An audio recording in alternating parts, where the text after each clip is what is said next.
வருகிறது என்றால் தூய்மை என்கிற கருத்தாடலில் இருந்து வருகிறது. தூய்மைவாதத்தை காப்பாற்ற வேண்டுமானால் கற்பு என்கிற ஒரு புதிய கருத்தியல் தேவைப்படுகிறது. ஏன்னா இனக்கலப்பு கூடாது, சாதி கலப்பு கூடாதுன்னா எங்க முக்கியமான முடிச்சு இருக்கிறது என்றால் பெண்ணை ஒடுக்குமுறைக்கு உள்ளாக்க வேண்டும். ஒரு பெண்ணை பிடிச்சு கையில் வச்சுக்கிட்டா இனக்கலப்பு நிகழாது. அவன் கண்காணிப்பிலே வச்சுக்கணும், மானிட்டர் பண்ணிக்கிட்டே இருக்கணும். இனக்கலப்பு நிகழ்வதற்கு எது அங்கே காரணமாக இருக்கிறது என்றால் பெண் என்கிற இனம்தான் காரணமாக இருக்கிறது. ஆகவே பெண்ணை பிடித்து வைத்துக் கொண்டால் இனக்கலப்பு நிகழாது, சாதி கலப்பு நிகழாது, வர்ணக்கலப்பு நிகழாது. வர்ணக்கலப்பு நிகழாமல், சாதி கலப்பு நிகழாமல், இனக்கலப்பு நிகழாமல் தடுக்கப்பட வேண்டும் என்றால் பெண்ணை ஒடுக்க வேண்டும். பெண்ணும் நம் மனிதன் மாதிரி ஆண் மாதிரி ஒரு உணர்ச்சி உள்ளது. அப்போ ஒரு போதனைகளின் மூலமா பெண்களை கட்டுப்படுத்த முடியாது. எப்போதுமே ஒரு ஆர்டர் என்றால் அங்கே ஒரு வன்முறை இருக்குன்னு அர்த்தம். ஒரு ஒழுங்கு என்றால் அங்கே ஒரு வன்முறை நிகழ்ந்திருக்குன்னு அர்த்தம். வன்முறை இல்லாமல் எந்த ஒழுங்கும் இங்கே உருவாகாது. ஆகவே ஒரு குடும்பம் என்கிற அமைப்புக்குள்ளே அந்த பெண் கணவனுக்கு கட்டுப்பட்டவளாக, மாமனாருக்கு கட்டுப்பட்டவளாக, மாமியாருக்கு கட்டுப்பட்டவளாக, நாத்தனாருக்கு கட்டுப்பட்டவளாக, புருஷனுக்கு கட்டுப்பட்டவளாக, ஆண்களாக இருக்கிற பிள்ளைகளுக்கு கட்டுப்பட்டவளாக, இயல்பாகவே ஒடுங்கி முடங்கி அவள் இந்த வாழ்க்கைக்குள்ளே தன்னை தயார்படுத்திக் கொள்கிறாள். அதற்கு அவள் இணங்கி வாழ்கிறாள் என்றால் இப்படிப்பட்ட ஒரு ஒழுங்கு ஒரு பெண்ணுக்குள்ளே உருவாக்கப்பட்டு இருக்கிறது என்றால், திணிக்கப்பட்டு இருக்கிறது என்றால், காதி காலத்தில் கொடூரமான ஒடுக்குமுறை பெண்களுக்கு எதிராக நிகழ்ந்திருக்கிறது என்று பொருள். மிக கொடூரமான ஒடுக்குமுறையின் மூலம்தான் இன்றைக்கு பெண்கள் இயல்பாகவே அதற்கு இணங்கி போகிற ஒரு நிலை உருவாகி இருக்கிறது. அந்த ஒடுக்குமுறைக்காக கண்டறியப்பட்ட ஒரு கருத்தியல் தான் கற்பு என்பது. அதுக்காக தான் பாலிய விவாகம். 6 வயசுல பிடிச்சு கொடுத்துறவன்ட்ட அவன் பார்த்துவான். அவன் முன்னால அவன் ருது ஆகணும். ருதுன்னா பருவத்துக்கு வரணும். புருஷன் முன்னால, மாமனார் முன்னால. அப்ப அவ களங்கம் இல்லாதவள், கரைபடாதவள், பத்தினியாகவே வீட்டுக்கு வந்திருக்கிறாள். கணவன் இறந்த பிறகு பத்தினியாகவே போக வேண்டும். அதற்காக உடன்கட்டை ஏறுதல். இந்த வாழ்க்கை முறையை, இந்த வழக்குகளை எது இங்கே உருவாக்கியது, வரையறை செய்தது? இந்த கருத்தியலை எது உருவாக்கியது? இதைத்தான் விவாதிப்போம் என்கிறோம். ஆகவே தூய்மைவாதத்தை நிலைப்படுத்துவதற்கு உருவான இன்னொரு கருத்தியல் தான் கற்பு என்பது. கற்பு என்று வந்தால் அதற்கு எதிர் சொல்லாடல் விபச்சாரம் என்று வருகிறது. இந்த கற்பு நிலையை மாறினான்னா அவ விபச்சாரி, விபச்சாரம். இப்படிப்பட்ட கருத்தியல்களை இந்த மண்ணிலே நிலைப்படுத்தியதற்கு அடிப்படை கோட்பாடாக இருந்தது மனு ஸ்மிருதி தான். பெண் ஒடுக்குமுறையில் இருந்துதான் அனைத்து ஒடுக்குமுறைகளும் விரிவாக்கம் பெறுகிறது. மனு தர்மத்தை பற்றி பேசுவதற்கு அண்ணன் பழக்கருப்பையா அவர்கள் இந்த மேடைக்கு வருவதை விட, திருமாவளவன் இந்த மேடையில் இருப்பதை விட பெண்கள் நிற்க வேண்டும், பெண்கள் பேச வேண்டும் என்பதுதான் நம்முடைய விருப்பம். அதிலும் குறிப்பாக இந்த மனு சட்டத்தால் காலம் காலமாக மிக மோசமான ஒடுக்குமுறைக்கு உள்ளாகி இருப்பவர்கள் பார்ப்பன சமூகத்தை சார்ந்த பெண்கள். அதில் தான் இன்னைக்கும் வெள்ளப்படவை உடுத்துற வழக்கம் இன்னைக்கும் இருக்குது. மொட்டை அடிச்சுக்கணும், கணவன் செத்துட்டா மொட்டை அடிச்சுக்கணும், வெள்ளப்படவை உடுத்தணும், குங்குமம் வைக்கக்கூடாது, பூ வைக்கக்கூடாது, தாலி அறுக்கணும், 16 நாளில் சில சடங்குகளை செய்யணும், 30 நாளில் சடங்குகளை செய்யணும், நல்ல காரியத்தில் போய் நிற்கக்கூடாது, கெட்ட காரியத்தில் போய் நிற்கக்கூடாது, எதிரில் வரக்கூடாது. அப்போ அந்த சமூகத்தை சார்ந்த பெண்மணிகள் இதில் பேசினால் இன்னும் சிறப்பாக இருக்கும் என்கிற அடிப்படையில் தான் தோழர் சாரு சிவம் கீதா அவர்களையும் ராதிகா கணேசன் அவர்களையும் நாம் அழைத்தோம். ராதிகா கணேசன் இங்கு வரவில்லை, கீதா அவர்கள் வந்தார். அவர் சொல்லாமல் சொன்னார், நான் ஒடுக்குமுறைக்கு ஆளாகாத சமூகத்தில் இருந்து பிறந்தவள் என்று அவர் சொன்னார். ஒருபடி மேலே போய் அம்மா கலையரசி அவர்கள் சொன்னார், நான் 1.5 பார்ப்பான் என்று சொன்னார். அப்போ இந்த மேடைக்கு நம்ம 3.5 பார்ப்பானை அழைத்திருக்கிறோம். ஆனால் அதில் ஒரு பெண்மணி வரவில்லை. 2.5 பார்ப்பனர்கள் தான் இங்கே வந்தார்கள். என்ன, திருநெல்வேலி பிள்ளைமார்கள் அப்படி பார்ப்பனர்களை விடவும் ஆச்சாரத்தை கடைபிடிப்பவர்கள் என்று சொல்வார்கள். அதனால் அவர் அதை சொன்னார். அதை கிளைம் செய்யலை. அப்படி ஒரு சமூக நிலையிலிருந்து வந்த நான் அதை மீறி நிற்கிறேன் என்று சொல்லுவதற்காக சொன்னார். அதை மீறி நிற்கிறேன், அதை விமர்சிக்கிறேன், அதிலிருந்து மாறுபட்ட பார்வையை கொண்டிருக்கிறேன். இந்து என்பதை என்னால் ஏற்றுக்கொள்ள முடியாது, நான் சைவ சமயத்தை சார்ந்தவள், எனவே திருமாவளவன் என்னுடைய பிள்ளை என்று அதை இணைக்கிறார். அந்த சமத்துவ கருத்தியலை, அந்த அரசியலை அவர் இணைக்கிறார். ஆகவேதான் அவர்கள் இங்கே வந்து மேடையிலே பேசுவது இன்னும் அதற்கு வலிமை சேர்ப்பதாக இருக்கும் என்று நாம் அழைத்தோம். நம்முடைய தோழர்கள் நினைக்கலாம், இந்த கட்சியில் வந்து யாருமே பெண்கள் இல்லையான்னு.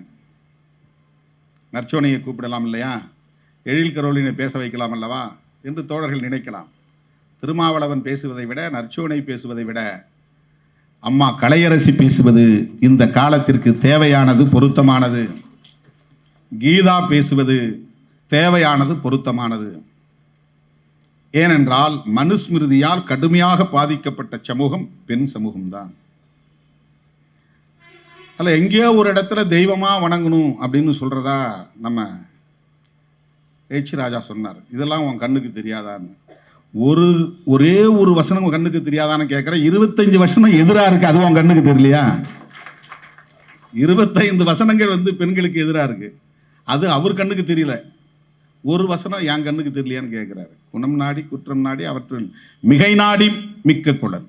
இதில் அது என்ன அதிகமாக இருக்குன்னு தான் பார்க்கணும். அதில் கேடுகள் தான் அதிகமாக இருக்கு. நண்பர் கமல்ஹாசன் சொல்றாரு, இப்போ வந்து காலாவதி ஆகி போச்சு, அதெல்லாம் யார் நடைமுறையில் வச்சுக்கிட்டு இருக்கிறாங்க. அவர் யாருக்கு அஞ்சு சொன்னாரோ தெரியல. அவர் மேலே நமக்கு எந்த கோபமும் இல்லை. ஆனால் சமூகத்தை பாருங்க, ஆணவ கொலைகள் ஏன் நடக்கின்றன? சாதி கலப்பு கூடாதுன்னு தானே, இனக்கலப்பு கூடாதுன்னு தானே, அதுதானே மனு தர்மம். வாழிடங்கள் தனித்தனியாக இருக்கின்றனவே, ஏன் தனித்தனியாக இருக்கிறது? ஊர் தெரு, சேரி தெரு என்று. இந்தியா முழுவதும் இரட்டை இந்தியாவாக இருக்கிறதே, இரட்டை சுடுகாடாக இருக்கிறதே, இரட்டை தேநீர் குவளையாக இருக்கிறதே. இந்தியா இரட்டை இந்தியாவாக இருக்கிறது. அதனால்தான் விடுதலை சிறுத்தைகள் சொன்னோம், இரட்டை பார்லிமெண்ட் வேணும், இரட்டை பாராளுமன்றம் வேணும். இரட்டை குவளை இருக்கிறது என்றால், இரட்டை சுடுகாடு இருக்கிறது என்றால், இரட்டை வாழிடம் இருக்கிறது என்றால், இரட்டை பாராளுமன்றம் வேண்டும். ஒரு வாதத்திற்காக இப்படி ஏன் இருக்கிறது? சரி, ஊர் தெருவில் கலந்து இருக்கிறாங்களா? ஒரு வீடு செட்டியார் வீடு, இன்னொரு வீடு ரெட்டியார் வீடு, இன்னொரு வீடு வந்து முதலியார் வீடு, இன்னொரு வீடு வந்து பிள்ளைமார் வீடு, இன்னொரு வீடு வந்து கோனார் வீடு. கோனார் சொன்னா கூட அவங்க இப்போ ஒத்துக்க மாட்டாங்க, நாங்கள் யாதவர்னு சொல்லுவாங்க. யாதவர் வீடு எல்லாம் பேரும் கூட இப்போ எல்லாம் மாற்றிக்கிட்டு இருக்கிறோம், வட இந்தியாவை பின்பற்றக்கூடிய நிலை. யாதவர் வீடு. இந்த மாதிரி எந்த ஊர் தெருவாது இருக்கா? எங்கே போனாலும் போனால் 2 தெரு செட்டியார் தெருவாக இருக்கும், அதில் வேற எந்த வீடும் கலக்காது. இல்லைனா பிள்ளைமார் தெரு. இப்படிப்பட்ட ஒரு இன்ஃப்ராஸ்ட்ரக்சரை, இந்த டிசைன் யார் உருவாக்குனது? எந்த ஆட்சி காலத்தில் உருவானது? அல்லது எந்த சட்டத்தால் உருவானது? அரசியலமைப்பு சட்டத்தால் உருவானதா? இந்த வாழிட கட்டமைப்பு முறை உருவானதற்கு காரணம் மனுஸ்மிருதி தான். அதுதான் வந்து ரெகுலேட் பண்ணுது. இந்த சமூக கட்டமைப்பை ரெகுலேட் பண்ணதுல அதுக்கு தான் வந்து ஒரு பெரிய பங்கு இருக்கிறது. எண்டோகாமி, சாதிக்குள்ள சாதி தான் திருமணம் செய்யணும், குலத்துக்குள்ள குலம் தான் திருமணம் செய்யணும். அதுதான் இந்த இனக்கலப்பு ஏற்படாமல் தடுப்பது. இந்த வாழ்க்கை முறையை, இந்த திருமண முறையை இங்கே நிலைப்படுத்தியது எது? என்ன மனு தர்மம் இந்த நாட்டை ஆண்டு கொண்டு இருக்கிறதா இல்லையா? இன்னைக்கு அதுதானே இருக்கு நிலைமை. வெறும் தலித் வெர்சஸ் நான் தலித்னு இல்லைங்க அரசியல், வாழ்க்கை முறைகள். எல்லா சாதியும் தனித்தனியாக தடுப்பு சுவர்களுக்கு இடையில் தான் இருக்கு. ஒரு சாதிக்கு இன்னொரு சாதிக்கு இடையில தடுப்பு சுவர் இருக்குது. எந்த சாதியும் வந்து ஒன்றுன்னு போய் கைகோர்த்து கொள்ள முடியாது. அரசியலுக்காக ஒன்று கை கோர்த்துக்கிறான், தொழிலுக்காக கை கோர்த்துக்கிறான், அது வேற. சாராயத்துக்காக இவனோடவும் சேர்ந்து குடிக்கிறான், ஒரே மட்டையில் நான் ஊறுகாயை நக்கிட்டு உட்காந்துருக்கிறான். அப்போ உயர்ந்த சாதி தாழ்ந்த சாதி கிடையாது. சாராயத்துக்காக சமத்துவம் இருக்கும், அங்கே தொழிலுக்காக சமத்துவம் இருக்கும், அரசியலுக்காக தோல்ல கைப்படும். ஏன்னா ஒரு ஓட்டு இருக்குல்ல. பண்பாட்டு தளத்திலே, சமூக தளத்திலே, சோசியலி கல்ச்சுரலி அங்க இன்னும் மனுஸ்மிருதி தான் கோலோச்சுகிறது, ஆட்சி செய்கிறது. புரட்சியாளர் அம்பேத்கர் அவர்கள் எழுதிய அரசமைப்பு சட்டம் அரசியல் தளத்தில் மட்டும்தான் பயன்படுத்தப்படுகிறது, தேர்தலுக்காக பயன்படுத்தப்படுகிறது, நாடாளுமன்றத்திற்காக பயன்படுத்தப்படுகிறது, சட்டமன்றத்திற்காக பயன்படுத்தப்படுகிறது. ஆனால் சமூக தளத்திலோ கலாச்சார தளத்திலோ, இன்னும் சொல்ல போனால் பொருளாதார வாழ்வியல் தளத்திலும் கூட தச்சன் வேலையை செய்ய வேண்டும், கொல்லன் வேலையை செய்ய வேண்டும், விவசாயி வேலையை செய்ய வேண்டும், நெசவாளர் தொழிலை தறி நெய்யும் வேலையை செய்ய வேண்டும், செருப்பு தைக்கிறவன் செருப்பு வேலையை செய்ய வேண்டும் என்கிற வாழ்க்கை முறை இன்னும் முற்றாக மாறவில்லை. லேசா அதில் ஒரு அசைவு ஏற்பட்டு இருக்கிறது, அவ்வளவுதான். பெரிய மாற்றம் நிகழவில்லை. ஆகவே பொருளாதார தளத்திலும் கூட இன்னும் கோலோச்சுகிற இடத்தில் இருப்பது மனுஸ்மிருதி தான். எனவே 20 ஆண்டுகளுக்கு முன்பு 90, 91, 92 அந்த காலகட்டத்திலே நான் மதுரையில் ஒரு பட்டிமன்றம் போட்டேன். வழக்காடு மன்றமோ பட்டிமன்றமோ, நாட்டை ஆளுவது சாதியமா சட்டமா என்று. அதுதான் இப்போது கேட்கிறோம். நாட்டை ஆளுவது மனு சட்டமா அம்பேத்கர் சட்டமா? அம்பேத்கர் சட்டம் என்பது அம்பேத்கர் எழுதிய சட்டம், மனு சட்டம் என்பது மனு எழுதிய சட்டம். அது கோட் ஆஃப் மனு, இது கோட் ஆஃப் அம்பேத்கர். மனுஸ்மிருதியை எதிர்த்துதான் புரட்சியாளர் அம்பேத்கர் தன்னுடைய வாழ்நாள் முழுவதும் போராடினார். அந்த மனுஸ்மிருதிக்கு மாற்றாக அவர் எழுதிய சட்டம் தான் கான்ஸ்டிடியூஷன் ஆஃப் இந்தியா. அது எல்லாவற்றையும் தகர்க்கிறது. இவ்வளவு காலமாக நீ கட்டி காப்பாற்றிய சமூக ஒழுங்கை மிக அமைதியான முறையிலே தகர்த்து கொண்டிருக்கிற ஆற்றல் வாய்ந்த ஆயுதம்தான் இந்திய அரசமைப்பு சட்டம். அந்த சட்டம் தீண்டாமையை குற்றம் என்கிறது. அந்த சட்டம் விதவை மறுமணம் செய்து கொள்ளலாம் என்கிறது. ஆனால் மனு சட்டம் விதவை மறுமணம் செய்யக்கூடாது. அந்த சட்டம் பாலிய விவாகத்தை குற்றம் என்கிறது. ஆனால் மனு சட்டம் பாலிய விவாகத்தை நியாயப்படுத்தியது சரி என்றது. அம்பேத்கருக்கே பாலிய விவாகம் தான். அவருடைய திருமணம் நடந்தபோது அவருக்கு 11 வயசோ 12 வயசோ, அவருடைய மனைவிக்கு 9 வயது என்னவோ. பாலிய விவாகம் அது. பாலியன்னா சின்ன குழந்தை திருமணம். அந்த காலத்தில் இந்த நூற்றாண்டில் 20ஆம் நூற்றாண்டின் பிற்பகுதி வரையில் குழந்தை திருமணங்கள் இன்னைக்கும் கிராமப்புறங்கள் அது நடந்துகிட்டு தான் இருக்கு. பாலிய விவாகத்தை சரி என்று சொன்னது மனு சட்டம், பாலிய விவாகத்தை குற்றம் என்று சொல்லுகிறது அம்பேத்கர் சட்டம். விதவை மறுமணம் செய்யக்கூடாது என்று சொல்லுகிறது மனு சட்டம். விதவை திருமணம் செய்து கொள்ளலாம், மறுமணம் செய்து கொள்ளலாம் என்று சொல்கிறது அம்பேத்கர் சட்டம். உடன்கட்டை ஏறும் வழக்கத்தை சரி என்று சொன்னது மனு சட்டம். உடன்கட்டை ஏறும் வழக்கமே கூடாது என்று அதை குற்றமாக்கியது அம்பேத்கர் சட்டம். மனிதருக்குள் மனிதர் சமம் இல்லை என்றது மனு சட்டம். எல்லா மனிதர்களும் சமமானவர்களே என்று சொல்லுவது அம்பேத்கர் சட்டம்.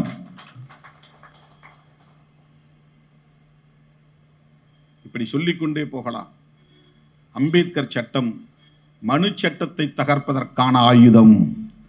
இங்கதான் நீங்க கவனிக்கணும். ஏன் பிஜேபி நாம் எதிர்க்கிறோம், ஏன் சங் பரிவார்களை எதிர்க்கிறோம் என்றால், அவர்களின் இறுதி இலக்கு, அவங்களுடைய அல்டிமேட் எய்ம், அவங்களுடைய அல்டிமேட் டார்கெட் இங்கே இந்து ராஷ்டிரத்தை உருவாக்க வேண்டும், இந்துஸ்தானை உருவாக்க வேண்டும். இந்து ராஷ்டிரத்தை உருவாக்குவதற்கு எது தடையாக இருக்கிறது என்றால் அம்பேத்கர் சட்டம் தான் தடையாக இருக்கிறது. அம்பேத்கர் சட்டம் இருக்கிற வரையில், கான்ஸ்டிடியூஷன் ஆஃப் இந்தியா இருக்கிற வரையில் இந்த மண்ணில் அவர்களுடைய கனவு நனவாகாது. எனவே இந்து ராஷ்டிரத்தை உருவாக்க துடிக்கிறவர்கள் அம்பேத்கர் சட்டத்தை எப்படி பாதுகாப்பார்கள், எப்படி நடைமுறைப்படுத்துவார்கள்?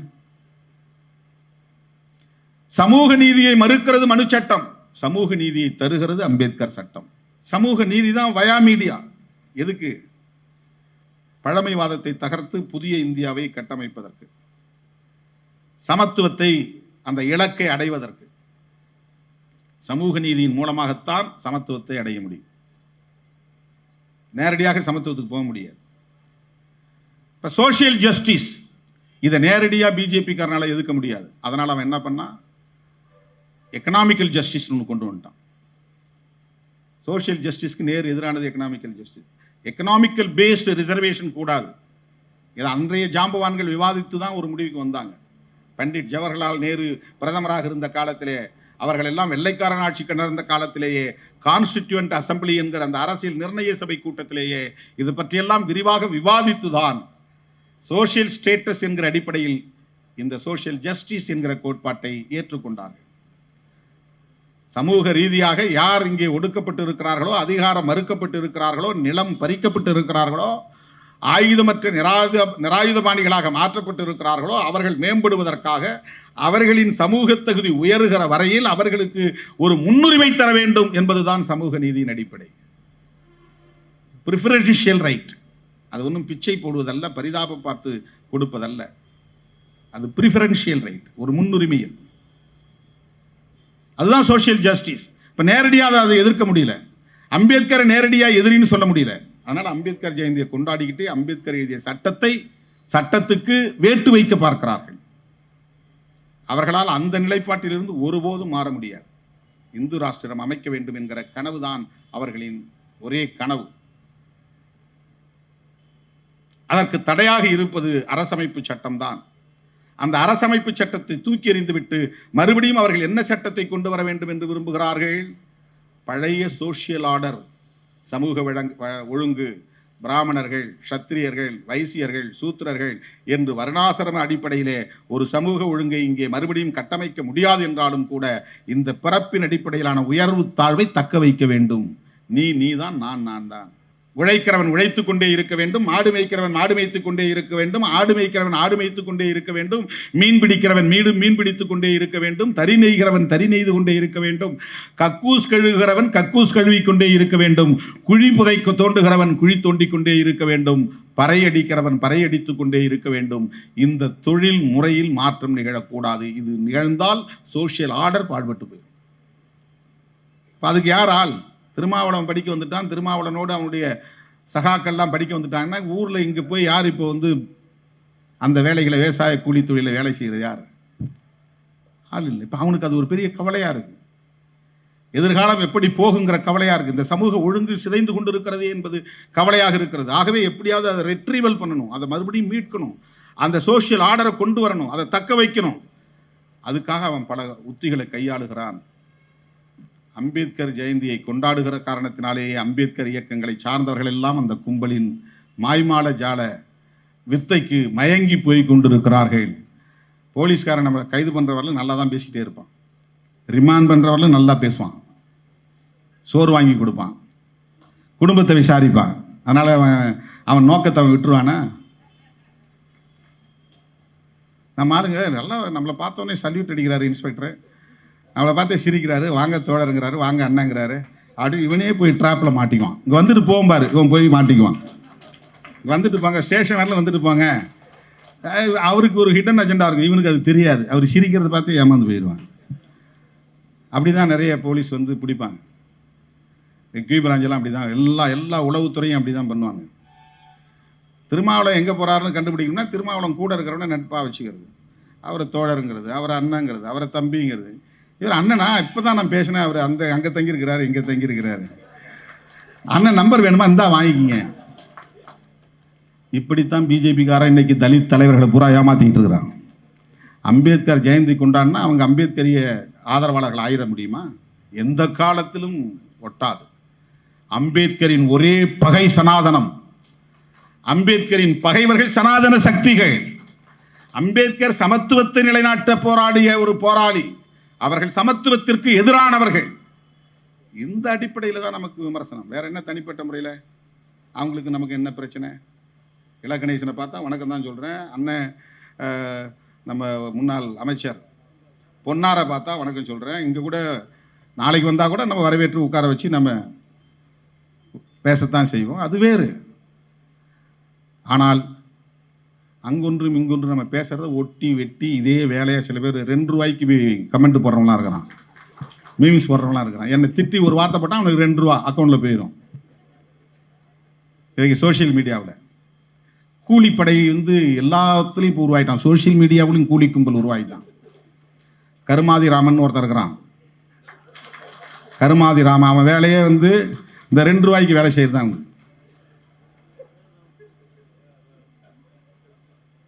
அவன் பேரை மாற்றி சொல்லிட்டேனா? எல்லாரும் என்ன திருமாங்கிறது பார்த்தால இன்னொரு மா போட்டுறான், திருமாமான்னு. நான் தான் கல்யாணமே பண்ணுறதில்லன்னு முடிவு பண்ணியிருக்கிறேன். அப்புறம் என்ன மாமா மாமா மாமா மாமான்னு கூப்பிட்டு இருக்கிறாங்க. என்ன மாமான்னு சொல்கிறதுனால என்ன நடக்க போகுது? உங்கள் அக்கா தங்கைக்கு நீங்கள் பாசமாக இருக்கிறது அல்லது திருமண பந்தமாக அவங்களுக்கு கடமைகள் செய்ய வேண்டியது உங்களுடைய கடமை. என்ன மாமான்னு கூப்பிட்றதுனால ஒரு பயனும் கிடையாது. 58 வயசாகி போச்சு. 25 வயசுல எங்கள் அம்மா என்ன 20 வயசுல எங்கள் அம்மா எனக்கு கல்யாணம் பண்ண சொன்னாங்க. நான் வேண்டாம், படிக்கணும், வேலைக்கு போகணும். விடுதலை புலிகளோட நெருங்கி பழகுகிற வாய்ப்பு கிடைத்தது, போராளிகளோடு நெருங்கி பழகுகிற வாய்ப்பு கிடைத்தது. இந்த சமூகத்திற்காக நாம் ஒருவராவது முழுமையாக ஒப்படைத்துக் கொள்ள வேண்டும் என்கிற உணர்வு எனக்கு மேலோங்கியது. நான் வேலை செஞ்சுட்டு இருக்கிறேன். என்ன திட்டுறானா திருமாமான்னு. மாமான்னு கூப்பிடுறது நல்லது தான். நேருவே மாமான்னு கூப்பிட்டுருக்குறோம், அது ஒன்றும் பிரச்சனை இல்லை. அவன் என்ன நோக்கத்தில் மாமான்னு சொல்கிறான்னு தெரியல, அதனால சொல்கிறேன். என்ன கொள்கைக்கு கொள்கையை பேசு, கோட்பாட்டுக்கு கோட்பாட்டை பேசு. நான் பேசல, அம்பேத்கர் பேசினதான் நான் பேசுறேன், பெரியார் பேசினதான் நான் பேசுறேன். எனக்கு இன்னும் புதிய கருத்து ஒன்றும் கிடையாது. 1927 மனுஸ்மிருதியை கொளுத்திருக்கிறார் புரட்சியாளர் அம்பேத்கர் அவர்கள். ஏன் கொளுத்தினார் என்பதை மோடி சொல்லட்டும். நீ அதுக்கப்புறம் அம்பேத்கர் மாலைக்கு சிலை போடு, சிலைக்கு மாலை போடு. இல்லைன்னா நீ சிலைக்கு மாலை போடாத, உனக்கு யோகியதை கிடையாது. புரட்சியாளர் அம்பேத்கர் அவர்கள் 1927 டிசம்பர் 25 மனுஸ்மிருதியை ஏன் கொளுத்தினார், அதற்கு நீ விடை சொல்லிட்டு மாலை போடு. அம்பேத்கர் சிலைக்கிட்ட வா, நாங்களே வரவேற்கிறோம். அவர் செஞ்சதை நான் செய்யணும்னு நினைக்கிறேன். இன்னைக்கு அண்ணன் இல்லைன்னா அங்கே கொளுத்திருப்பேன் நான். அம்மா கலையரசி இல்லைன்னா கொளுத்திருப்போம். ஏன்னா அது அவர் செய்து அவர் ஊட்டிய தீன்னு எங்கள் கையில் இருக்குன்னு சொல்ல வேண்டிய தேவை இருக்கு. ஆனால் இவங்களை நம்ம வச்சுக்கிட்டு செய்யக்கூடாது. நம்முடைய விருந்தினர்களாக மேடைக்கு வந்திருக்கிறாங்க.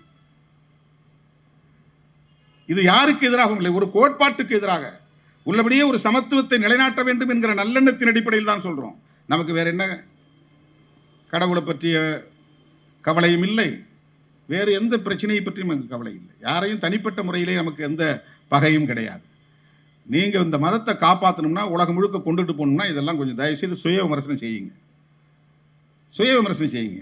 ஏன் இது உலகத்தில் திருமாவளவன் சொல்றதுல என்ன தப்பு இருக்கு? இந்தியாவை தாண்டி இன்னொரு நாட்டில் ஒரு குடிமகன், அந்த நாட்டின் குடிமகன் இந்த மதத்தை ஏற்றுக்கிட்டான்னு நீ இலங்கையில் யாராவது ஒருத்தனை காட்டு, தமிழனை தவிர. தமிழன் இந்துவா இருப்பான், அவன் இந்த பூர்வீக குடி நடுவில் தண்ணி பூந்துருச்சு உள்ள, அதனால அவன் வேற போயிட்டான், நாம வேற போயிட்டோம். கடல் கோள் நடந்ததுனால லெமுரியா கண்டம் போயிடுச்சு, கீழே துண்டாகி போச்சு அந்த நிலம். நம்மோட இருந்தவன் தான். வேற எங்கேயாவது நீ சொல்லுங்க, ஏன் இல்லை? இஸ்லாத்தை ஏற்றுக்கொள்ளுகிற மனப்பக்குவம் ஒருத்தனுக்கு இருக்கு, கிறிஸ்தவத்தை ஏற்றுக்கொள்ளுகிற மனப்பக்குவம் இருக்கு என்கிற போது இந்து மதத்தை ஏற்றுக்கொள்வதற்கு எது தடையாக இருக்கிறது என்று நீ கண்டுபிடிக்க வேண்டாமா? அதை உணர வேண்டாமா? அம்பேத்கரும் பெரியாரும் இந்துக்களாக இருந்த நிலையில் தானே அதை விமர்சனம் செய்தார்கள். பெரியார் நான் இதை விட்டு வெளியே போயிட்டேன்னா இதை பேச முடியாதையான்ட்டு போகல. அம்பேத்கர் வாக்குறுதி கொடுத்ததுனால ஏழோ மாநாட்டை பேசும்போது சொல்றார் 1931, நான் பிறக்கும்போது ஒரு இந்துவாக பிறந்திருக்கலாம், ஆனால் ஒரு இந்துவாக சாக மாட்டேன் என்ற ஒரு உறுதிமொழியை ஏற்றுக்கொண்டார். அதனால அவர் பௌத்தத்தை தழுவினார். அப்ப கூட அவர் சொல்றாரு விளக்கம், நான் எல்லாத்தையும் படிச்சு பார்த்தேன். இயேசு நான் தேவகுமாரன்கிறாரு, கடவுளுடைய பிள்ளைங்கிறாரு. நபிகள் நாயகம் நான் கடவுளுடைய தூதர் அப்படின்னு சொல்றாரு, நான் தான் கடைசி தூதன் சொல்றாரு. கிருஷ்ணனை பார்த்தேன், கிருஷ்ணன் கடவுளுடைய பிள்ளைன்னு சொல்லல, கடவுளுடைய தூதர்னு சொல்லல, கடவுளுக்கே கடவுள்னு சொல்றாரு. தேவாதி தேவன், நான் கடவுளுக்கே கடவுள் அப்படின்னு சொல்றாரு. இதெல்லாம் நான் ஒப்பிட்டு பார்த்தேன். கௌதம புத்தர் ஒருத்தர் தான் கடவுளை பற்றியும் பேசல, சாத்தாரை பற்றியும் பேசல, மானுட நெறியை மனிதகுல ஒழுக்கத்தை பற்றி மட்டும் பேசுறாரு. கடவுளை பற்றி அவர் கவலையப்படலை. அதனால முன்னோர்கள் இந்த மதத்தில் தான் இருந்திருக்கிறாங்க. நாகர்கள் பற்றி சொன்னாங்க இல்லையா, அம்பேத்கர் அதை சொல்றாரு. இந்தியா முழுவதும் பரவி வாழ்ந்தவர்கள் நாகர்கள், நாகர்கள் வேறு யாரும் இல்லை, திராவிடர்கள், திராவிடர்கள் வேறு யாரும் இல்லை, இன்றைய தமிழர்கள் என்று புரட்சியாளர் அம்பேத்கர் அவர்கள் தன்னுடைய ஆய்வில் ஒப்புக்கொள்கிறார். இந்தியா இல்லைன்னா எப்படி அங்கே நாகாலாந்துன்னு ஒரு ஊருக்கு பேர் வந்திருக்க முடியும்? இங்கே எப்படி நாகர்கோயில்னு ஒரு ஊருக்கு பேர், அங்கே நாகபுரின்னு நாக்பூர் மகாராஷ்டிர மாநிலத்தில் இருக்குது. இல்லை, நாகர்கள் வாழ்ந்த தேசம் இந்த தேசம். நாகர்கள் பேசிய மொழி தமிழ் மொழி.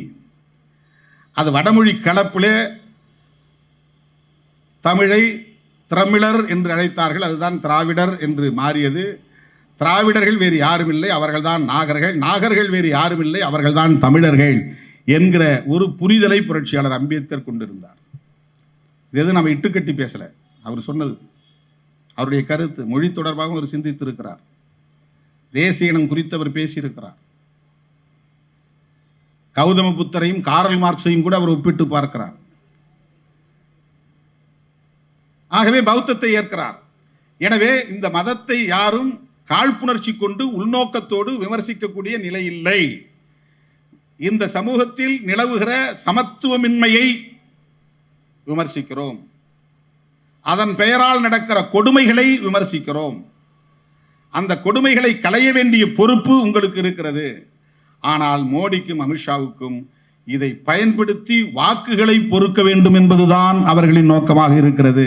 இந்த மக்களுக்கு மத்தியில் இருக்கக்கூடிய முரண்பாடுகளை, இடைவெளிகளை பயன்படுத்திக் கொள்ள வேண்டும். சொல்ல போனா அரசியல்ல ஆன்மீகத்தை கலக்கக்கூடாது. அதை இந்து சமூகத்தை சார்ந்த பெரியவர்கள், ஏண்டா நீ இந்து மதத்தை பற்றி பேசுற, அதனால தான்டா இந்து மதம் விமர்சிக்கப்படுதுன்னு அவங்க தடுக்கணும். மோடியும் அமித்ஷாவும் இந்து மதத்தை அரசியலுக்கு பயன்படுத்தாத, அரசியல் வேறு அப்படின்னு சொல்லணும். இந்தியாவில் உள்ள கட்சிகள், எந்த கட்சிகளாவது மதம் சார்ந்த பிரச்சனைகளை பேசுறாங்களா? கம்யூனிஸ்டுகள் மதம் சார்ந்த பிரச்சனைகளை பேசுறாங்களா? அதை சொல்லி ஓட்டு கேட்கறாங்களா? வேல்முருகன் தமிழ்நாட்டை பொறுத்தவரை முருகனுடைய வேலை எடுக்கணும். இதைத்தானே நீ பேசுகிற. என்னைக்கு நீ வந்து ஜிஎஸ்டி பற்றி பேசியிருக்கிற, பண மதிப்பை பற்றி பேசியிருக்கிற, அல்லது வந்து காவிரி நீர் ஆற்று பிரச்சனை பற்றி பேசியிருக்கிற, அல்லது வந்து ஷேல், மீத்தேன் போன்ற வாயு எடுப்பது பற்றி என்னைக்காவது பேசியிருக்கிற, 8 வழிச்சாலை பற்றி என்னைக்காவது பேசியிருக்கியா, சுற்றுச்சூழல் பாதுகாப்பை பற்றி என்னைக்காவது பேசியிருக்கிறியா, மணல் கொள்ளையடிக்கிறது பற்றி என்னைக்காவது பேசியிருக்கிறியா, ஊழலை பற்றி கூட என்றைக்காவது நீ பேசியிருக்கிறியா? எந்த ஒரு மக்களுடைய அடிப்படை பிரச்சனை பேசியிருக்கிற? எப்போ பார்த்தாலும் வந்து மதம் சாதி, மதம் சாதி, இதுதான் நீ பேசுகிற. இதுதான் அரசியல். பாபர் மசூதிக்கு எதிரான, முஸ்லிம் மக்களுக்கு எதிரான ஒரு வெறுப்பு அரசியலை விதைத்து ஆட்சிக்கு வந்துட்ட. அப்போ அவன் என்ன நினைக்கிறான்னா, இந்துக்களுக்கு இந்து உணர்வை ஊட்டி ஓட்டை பிடுங்கி ஆட்சிக்கு வரணும். அதான் அவன் நோக்கம். இந்து மக்களை காப்பாற்றுவது நோக்கம் இல்லை. போஸ்ட் மெட்ரிக் ஸ்காலர்ஷிப் இல்லை. விடுதலை சிறுத்தைகள் தான் இந்தியாவிலேயே போராடிய ஒரே கட்சி. அது மோடி கவனத்துக்கு போச்சோ என்னவோ தெரியல. திடீர்னு SC/STக்கு 50,000 கோடி 5 வருஷத்துக்கு அலாட் பண்ணியிருக்கிறார். ஏன்னா நம்ம சொன்ன, இவன் படிப்புக்கு எதிராக இருக்கிறான், கல்விக்கு எதிராக இருக்கிறான். கொட்டுகிற மழையில் இந்தியா முழுவதும் வேறு எந்த அரசியல் கட்சியும் போராட்டம் நடத்தவில்லை. தமிழ்நாட்டில் விடுதலை சிறுத்தைகள் கட்சி மட்டும்தான். நான் நிர்மலா சீதாராமன் போய் மனு கொடுத்தேன். ஏன் போஸ்ட் மெட்ரிக் ஸ்காலர்ஷிப் OBCக்கு நிறுத்துறீங்க, மைனாரிட்டிஸ் நிறுத்துறீங்க, SC/STக்கு நிறுத்துறீங்க, அதை ரிலீஸ் பண்ணுங்கன்னு. போஸ்ட் மெட்ரிக் ஸ்காலர்ஷிப் நிறுத்தப்படுவதால் இந்துக்கள் பாதிக்கப்படவில்லையா? நீட் தேர்வு நடத்தப்படுவதால் இந்துக்கள் பாதிக்கப்படவில்லையா? புதிய வேளாண் சட்டங்கள் கொண்டு வந்திருப்பதால் இந்துக்கள் பாதிக்கப்படவில்லையா? GST வரி விதிப்பால் இந்துக்கள் பாதிக்கப்படவில்லையா? பண மதிப்பு இழப்பு நடவடிக்கை எடுத்ததால் இந்துக்கள் பாதிக்கப்படவில்லையா?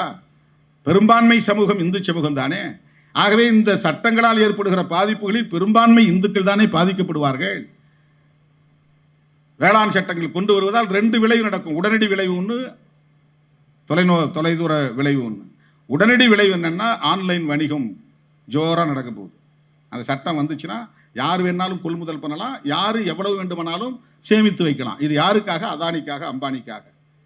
இப்போ அவன் வந்து ஆன்லைனில் வந்து அமேசானில் நீ வந்து எனக்கு 2 கிலோ பருப்பு வேணும்னு கேட்டால் உடனே கொண்டு வந்து கொடுக்கணும். பருப்பு ஸ்டாக்ல இருந்தால் தான் கொடுக்க முடியும்.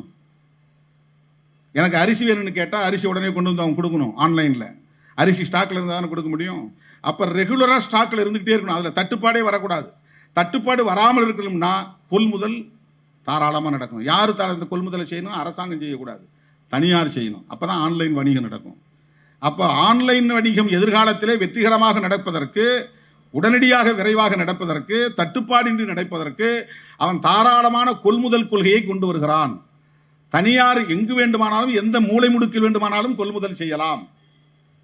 எந்த பொருளையும் அத்தியாவசிய பொருள் என்று ஒரு கட்டுப்பாடு விதித்து அதை சேமிப்பதிலே ஒரு தடையை ஏற்படுத்தாமல் எல்லா பொருளும் அத்தியாவசிய பட்டியலில் இருந்து நீக்கப்படுகிறது அப்படின்னு நீக்கிட்டு அதை வந்து அதானி, அம்பானி வாங்கி குவிக்கிறதுக்கு ஏற்பாடு பண்றான். இது ஆன்லைன் வணிகம் நடக்க போகிறது. தொலைதூரம் நம் கண்ணுக்கு தெரியாமல் என்ன நடக்க போகுதுன்னா, PDS என்கிற பப்ளிக் டிஸ்ட்ரிபியூட் சிஸ்டம், அந்த பொது விநியோக திட்டம் காணாமல் போயிடும். அது வெற்றிகரமாக நடக்கணும்னா அரசாங்கம் கொள்முதல் பண்ணணும். அரசாங்கம் கொள்முதல் பண்ணணும்னா அரசாங்கத்தினுடைய குடோன் இருக்கணும். எல்லா இடங்கள்லையும் அரசாங்கத்தினுடைய குடோன் இருக்கணும்னா FCI இருக்கணும். இப்போ இதெல்லாம் அவன் மூட போகிறான். அரசாங்கமே கொள்முதல் பண்ணாதுன்னா அப்புறம் எங்கேருந்து உங்களுக்கு வந்து PDS இருக்கும்? எப்படி ரேஷன் கடையில் கொண்டாந்து நீ பொருள் வைப்ப, அரிசி கொண்டாந்து வைப்ப, வேற சர்க்கரை கொண்டாந்து வைப்ப, இந்த பொருள்லாம் கொண்டு வந்து வைக்கிறது எப்படி முடியும்? அரசாங்கம் கொள்முதல் பண்ணாதானே முடியும். இப்போ அரசாங்கம் கொள்முதல் பண்ணாத நிலையை இவன் உருவாக்குகிறான். அதனுடைய பொருள் என்னன்னா, எதிர்காலத்தில் வந்து PDS ஒழிக்கணும், ரேஷன் கடையில் ஒழிக்கணும். உலகமயமாதல் கோட்பாட்டிலே இந்த இனாம் கொடுக்கிற திட்டம், சர்வீஸ், அதாவது பணம் கொடுத்து வேலை வாங்கக்கூடிய திட்டங்கள்லாம் கைவிடணும். பள்ளிக்கூடம்னா உனக்கு செலவு அரசாங்கத்துக்கு, பள்ளிக்கூடத்தை நீ நடத்தாத, தனியார்ட்ட கொடுத்துரு. எதெல்லாம் செலவு துறைகளோ அந்த துறைகள்லாம் தனியார் மயமாக்கிடு. அதுதான் பிரைவேட்டைசேஷனில் முக்கியமான கோட்பாடு. பிரைவேட்டைசேஷனில் அரசாங்கம் வசூலிச்சு அதை செலவா கொடுக்கூடாது. அரசு ஊழியர்களுக்கே 70% சம்பளம் கொடுக்குறோம், 80% சம்பளம் கொடுக்குறோம், வாத்தியாருக்கே 1 லட்சத்துக்கு மேல சம்பளம் கொடுக்குறோம். இது என்ன எங்களுக்கு வருமானத்துக்கு ஆட்சி நடத்துறது ஒண்ணுமே இல்லை, கடன் வாங்குறோம்ன்றான். உலக வங்கியில கடன் வாங்குறோம், IMFல கடன் வாங்குறோம்ன்றான். அப்ப இந்த மாதிரி உலக நாடுகள்கிட்ட கடன் வாங்காம நீ இருக்கணும்னா நீ இலவச திட்டங்களை செய்யாத, ரேஷன் கடைகள் மாதிரியான வேலை திட்டங்களை செய்யாத. அது ரேஷன் கடை வேணா நீ அதுக்குன்னு கொள்முதல் பண்ணணும். கொள்முதல் பண்ணணும்னா தமிழ்நாடு பூரா, இந்தியா பூரா நீ கிடங்குகளை கட்டணும், கிட்டங்கிகள், இந்த குடோன்ஸ், அதை பராமரிக்கணும், அதுக்கு வேலைக்கு ஆள் போடணும், அதை நடத்துறதுக்கு ஒரு தனியாக மினிஸ்ட்ரி போடணும், செலவு. இப்போ இதை ஒழிக்கணும். பிடிஎஸ் சிஸ்டமே கூடாது. அதுக்கு தான் இந்த வேளாண் சட்டங்கள். இதில் இந்துக்கள் பாதிக்கப்பட மாட்டாங்களா? இவங்க இந்துக்களின் காவலர்கள் சொல்லிக் கொள்ளுகிறார்களே, இந்துக்களே உணர வேண்டும். நான் சொல்லுகிறேன், இந்துக்களின் முதல் எதிரியே பாஜக தான். வெறும் மதவெறியை தூண்டிவிட்டு, சாதி வெறியை தூண்டிவிட்டு மக்களை தீய வழியில் வழிநடத்தக்கூடியவர்களாக அவர்கள் இருக்கிறார்கள்.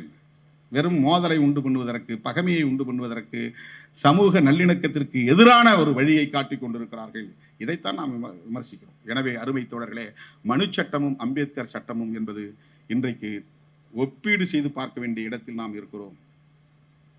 மனு சட்டமா அம்பேத்கர் சட்டமா, மனுவா அம்பேத்கரா? இதுதான் இன்றைக்கு இந்தியாவில் நடந்து கொண்டிருக்கிற டிபேட்.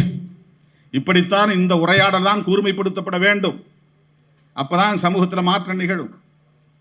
மனுவா அம்பேத்கரா, மனு சட்டமா அம்பேத்கர் சட்டமா, சமூக நீதியா மனு நீதியா?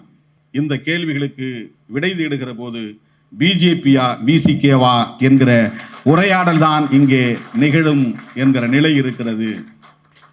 அதைத்தான் நாம் ஒரு கூட்டத்திலே வெளிப்படையாக சொன்னோம். கோட்பாட்டு ரீதியாக விவாதிப்போம் வாருங்கள் தோழர்களே. அருவருப்பான நடைகளில் விமர்சிப்பதை கைவிடுங்கள், நாராச நடைகளை கைவிடுங்கள், நாகரிகமாக கோட்பாடு ரீதியாக பேசுவோம். அப்படி பேசுவதன் மூலம் உங்க மதத்துக்கும் ஒரு பாதுகாப்பு. இதில் உள்ள இந்த குறைபாடுகளை எல்லாம் கலைந்து விட்டால் ஒரு பாதுகாப்பு இருக்கும். எங்களால் ஒரு நல்லது நடக்கட்டும். எங்கள் மூலம், புரட்சியாளர் அம்பேத்கரின் வாரிசுகளின் மூலம், தந்தை பெரியாரின் வாரிசுகளின் மூலம், கொள்கை வாரிசுகளின் மூலம் உங்களுக்கு ஒரு புண்ணியம் சேரட்டும். இப்படித்தான் உங்கள் மொழியிலே நாங்கள் சொல்ல முடியும். வேறு எந்த ஒரு கெட்ட எண்ணமும் கேடான சிந்தனையும் இந்து சமூகத்திற்கு எதிரான போக்கும் எம்மிடத்தில் இல்லை. அதனால்தான் நாங்கள் அதை சொல்ல வேண்டியிருக்கிறது. எங்கள் கட்சியில் 90% இந்துக்கள் தான், திமுகவிலே 90% இந்துக்கள் தான், கம்யூனிஸ்ட் கட்சிகளிலே 90% இந்துக்கள் தான். ஏனென்றால் இந்த தேசத்திலே 90% இந்துக்கள் தான். உங்கள் பார்வையில் சொல்ல போனால் ஒப்பீடளவில் பார்த்தா ரொம்ப கரெக்டா புள்ளி வரம் சொன்னா அவங்க சிறுபான்மை தான். பௌத்தர்களின் எண்ணிக்கை, கிறிஸ்தவர்களின் எண்ணிக்கை, இஸ்லாமியர்களின் எண்ணிக்கை, பார்சிகளின் எண்ணிக்கை, இதெல்லாம் கணக்கு பண்ணி பார்த்தா ஷெட்யூல் காஸ்ட், ஷெட்யூல் ட்ரைப்ஸும் மைனஸ் பண்ணிட்டா சிறுபான்மை நீ தான் சிறுபான்மை. அந்த சிறுபான்மைங்கிறது வந்துடக்கூடாதுங்கிறது தான் SC ST இந்த லிஸ்ட்டில் சேர்த்து வச்சுக்கிட்டே இருக்கிறான். 1901 எடுத்த முதல் மக்கள் தொகை கணக்கெடுப்பில் இந்துக்கள், இஸ்லாமியர்கள், சீக்கியர்கள், பார்சிகள் என்று மதவாரியாக எடுத்து வருகிற போது SC STயும் தனியாக தான் எடுத்தான். ஏன் SC ST தனியாக எடுத்தான்? மக்கள் தொகை கணக்கெடுப்பில் இவன் இந்துவா இருந்திருந்தா அவன் ஏன் இவங்களை தனியாக எடுக்கிறான்? அவர்னாஸ், பஞ்சமர்கள் என்று சொல்லுவது 5ஆம் சாதி என்று பொருள் அல்ல. அடிநிலையில் 5ஆம் நிலையில் கிடக்கிற அடிநிலை சாதி கிடையாது. இந்த 4 வர்ணத்துக்கு எதிராக நிற்கிறவன் எதிர்நிலை சாதி, அடிநிலை சாதி அல்ல. அது புரிஞ்சுங்க. 4 பேர் நீ 4 வர்ணம்னு சொல்லிட்டு சாதிய கட்டமைப்பை ஏத்துக்கிற, நான் இந்த வர்ணாசிரம அமைப்பு முறையை எதிர்க்கிறேன், சாதிய கட்டமைப்பு முறையை எதிர்க்கிறேன் என்று எதிரே நிற்கிற எதிர்நிலை சமூகம், அடிநிலை சமூகம் கிடையாது. அப்படின்னா பஞ்சவர்ணம் தான் சொல்லியிருப்பான், சதுர்வர்ணம் சொல்ல மாட்டான். அதை நேற்று இந்த இடத்துல சொல்லும்போது நாம நடத்தின கிறிஸ்துமஸ் விழா யாரும் பாதிரிமார்கள் நடத்தின விழா இல்லை, அல்லது பிஷப்புகள் நடத்தின விழா இல்லை. அதில் நான் என்ன சொன்னேன்னா, கிருஷ்ண பகவானே நான் தான் இந்த 4 வருணத்தையும் படைத்தேன் அப்படின்னு சொன்னதா சொல்றாங்க. அதை இப்போ அவங்க என்ன டிஃபைன் பண்றாங்கன்னா, குணம் கர்மம் இதை அடிப்படையாக வைத்து தான் சொன்னார். பிறப்பை அடிப்படையாக வைத்து சொல்றாரு. குணம் என்பதே பிறப்பின் அடிப்படையில் இருந்து வர்றதுதான். அதனால தான் அதை பிரிச்சே சொல்றாங்க. குணம் கர்மம். கர்மம்ங்கிறது செயல், வினை. குணம்ங்கிறது பண்பு, பண்புங்கிறது பிறப்பின் அடிப்படையில் இருந்து ஒரு ஜீன்ல இருந்து வர்றது தான் முதல்ல. அதுக்கப்புறம் தான் வெளியில பழகுற அது இதுக்கு பேர் ஆட்டிடியூட், அதுக்கு பேர் கேரக்டர். த்ரூ ஜீன்ல இருந்து வர்றது ஆட்டிடியூடு. பழக்கத்தின் மூலம் வர்றது, செயற்பாடுகளின் மூலம் வர்றது வந்து கேரக்டர். ரெண்டுக்கும் வித்தியாசம் இருக்கு. பிஹேவியர், ஆட்டிடியூடும் பிஹேவியரும் ஒண்ணு கிடையாது. அப்ப பிறவி அடிப்படையில் தான் குணம். உங்க மொழியிலே சொல்ல வேண்டுமானால் கிருஷ்ண பகவான் சொல்லியிருப்பதே அதுதான் சொல்லியிருக்கிறார். குணம் கர்மம் ரெண்டின் அடிப்படையில் தான் இந்த 4 வர்ணத்தை படைத்தேன் அப்படின்னு அவர் சொல்றாரு. 4 வர்ணத்தை படைத்தார் அப்படிங்கிறது உண்மைதானே? சதுர்வர்ணத்தை இங்க உருவாக்கினாருங்கிறது உண்மைதானே? சதுர்வர்ணம் சமமின்மையாக இருக்கிறது என்பதுதானே இங்கு பிரச்சனை, அதுதானே டிபேட். எந்த சாதியுமே சமம் இல்லையே. இந்த சமூக கட்டமைப்பில் பிராமணர்கள் மட்டும்தான் உயர்ந்தவர்கள், மற்ற அத்தனை பேருமே அவங்களுக்கு கீழானவர்கள் தான். அருமை தோழர்களே, நான் 90களின் தொடக்கத்தில் சொல்லுவேன், பார்ப்பனியத்திற்கு ஒரு விளக்கம் சொல்லும் போது சொல்லுவேன், வஞ்சகத்தால் வளைப்பதும் வன்முறையால் ஒடுக்குவதும் பார்ப்பனியம் என்று. வஞ்சகத்தால் வளைப்பதும், நம்ம அவனுக்கு ஈல்டாகி போறதா இருந்தா, வாங்க தோழர், அண்ணன், தம்பி, இந்த மந்திரி பதவி, இந்த உனக்கு இந்த கோரிக்கை செய்கிறேன் அப்படின்னு வஞ்சகத்தால் வளைச்சு போடுவான். அந்த வஞ்சகத்தால் வளைக்க முடியலன்னா வன்முறையால் ஒடுக்குவான். இதை பொருட்படுத்தாமல் எதிர்த்து நிற்பவர்கள் தான் அம்பேத்கரின் வாரிசுகளாக நிற்க முடியும். ஏன்னா அம்பேத்கரை வளைக்கிறதுக்கு எவ்வளவோ வஞ்சகம் செய்து பார்த்தார்கள், அவர் வளைந்து கொடுக்கவில்லை. வன்முறையால் ஒடுக்குவதற்கு எவ்வளவோ முயற்சித்தார்கள், அவர் ஒடுங்கிவிடவில்லை. அதையெல்லாம் மீறி அவர் விஸ்வரூபம் எடுத்தார். அதுதான் தோழர்களே 1956 அக்டோபர் திங்கள் 14ஆம் நாள் நாகபுரியிலே பௌத்தத்தை தழுவியது. அது பௌத்தத்தின் மீதான பற்று என்பதை காட்டிலும் இந்த சனாதனம் இந்த மண்ணில் நிகழ்த்திய ஒடுக்குமுறைகளுக்கு எதிரான போர் என்பதுதான் அதிலே புரிந்து கொள்ள வேண்டும். அது ஒரு புரட்சி, சனாதனத்திற்கு எதிராக நிகழ்த்திய ஒரு பண்பாட்டு புரட்சி. அதற்கு அவர் எங்கே தொடங்கிய மூலம் என்றால் 1927 முதலாக இந்த நூலை தீயிட்டு கொளுத்தினாரே, அங்குதான் தொடங்குகிறது அந்த மூலம், அந்த முதல் ஆதி மூலம் என்பது. அருமை தோழர்களே, அந்த நாளைத்தான் நாம் இன்றைக்கு நினைவு கூறுகிறோம். சமத்துவத்திற்காக புரட்சியாளர் அம்பேத்கர் தொடங்கிய ஒரு வேள்வி. அவன் நெய்ய போடுறான், இவர் மனு தர்மத்தை போடுறார். அம்பேத்கர் நடத்தியதும் ஒரு வேள்விதான். அவரும் தீயை மூட்டினார், தீயிலே மனுஸ்மிருதியை போட்டார். இது சமத்துவத்தை படைப்பதற்கான வேள்வி. அவர்கள் சமத்துவமின்மையை நிலைநாட்டுவதற்கான வேள்வியை நடத்துகிறார்கள். சமத்துவமின்மைக்கும் சமத்துவத்திற்கும் இடையிலான யுத்தம் தான் இங்கே நாம் நடத்தி கொண்டிருக்கிற கோட்பாட்டு யுத்தம். தனிநபர்கள் நம்முடைய பகைவர்கள் இல்லை, கட்சிகள் தனிப்பட்ட முறையிலே நம்முடைய காழ்ப்புணர்ச்சியின் அடிப்படையில் பகைவர்களாக நாம் கருதவில்லை.